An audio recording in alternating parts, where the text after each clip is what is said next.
Auto चालकांची पिळवणूक थांबवा, अन्यथा तीव्र आंदोलन. बारामती प्रतिनिधी अशोक कांबळे. ऑटो रिक्षा हे शहरांतर्गत प्रवासी वाहतुकीचे मुख्य साधन आहे. ऑटोचालक प्रवाशांना त्यांच्या नियोजित स्थळी सुरक्षित सोडतो. एका अर्थाने ऑटोचालक प्रवाशांच्या भरोशावर जगतात आणि कुटुंबाला जगवतात.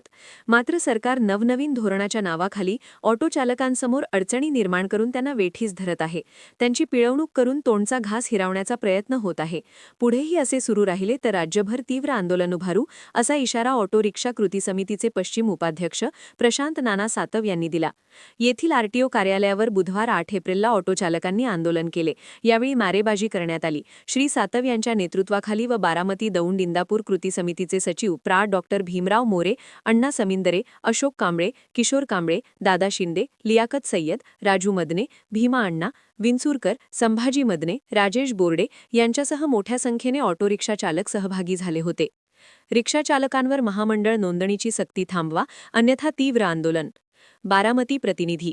आखाती युद्धाच्या पार्श्वभूमीवर निर्माण झालेला एलपीजी इंधनाचा तुटवडा आणि त्याचा गैरफायदा घेऊन सुरू असलेली चढ्या दराने विक्री, महाराष्ट्र शासनाकडून कल्याणकारी मंडळाच्या नावे होणारी सक्तीची वसुली याविरोधात बारामती दौंड इंदापुरातील रिक्षाचालक आक्रमक झाले आहेत.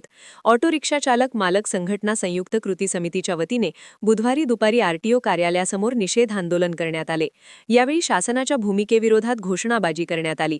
सदरचे आंदोलन संघटनेचे पश्चिम महाराष्ट्राचे उपाध्यक्ष प्रशांत नाना सातव यांच्या नेतृत्वाखाली व बारामती दौंड इंदापूर कृती समितीचे सचिव डॉ. भीमराव मोरे, अण्णा समिंदरे, अशोक कांबळे, किशोर कांबळे, दादा शिंदे, लियाकत सय्यद, राजू मदने, भीमा अण्णा विंचुरकर, संभाजी मदने, राजेश बोर्डे यांच्यासह मोठ्या संख्येने ऑटो रिक्षा चालक सहभागी झाले होते. अन्यायाचा आरोप. शहरातील एलपीजी गॅस वितरक प्रतिलिटर 110 ते 120 रुपये या चढ्या दराने विक्री करत असून रिक्षाचालकांना आर्थिक फटका बसत आहे. पूर्वीच्या 54 रुपये दराने गॅस उपलब्ध करून देण्याची मागणी संघटनेने केली आहे. कल्याणकारी मंडळाच्या सदस्य नोंदणीसाठी 800 रुपये म्हणजे 500 रुपये नोंदणी व 300 रुपये वार्षिक वर्गणी सक्तीने वसूल केले जात आहेत. ही फी रद्द करण्यात यावी.